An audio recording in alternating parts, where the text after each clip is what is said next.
At welcome back sa aking channel. Si Angelica Panganiban ay nagdiwang ng karawan ng kanyang anak na si Amelia Sabin kasama ang kanyang kasintahan na si Greg Homan.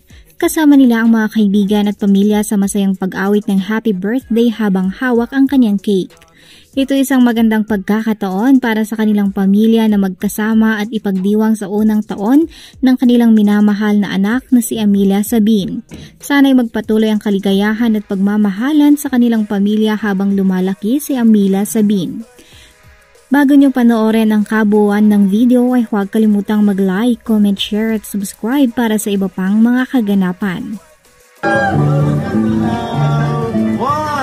2, 3, blow! Hep, hep! Hep, hep! Hep, hep! Can I ask Mami? Mami, sino po ang nakikita lagi na titita ni Pete? Ano daw? Sino po ang lagi niya nakikita na tita? Lagi na nakikita tita? Andoy! Andoy! Can we call Andoy to come with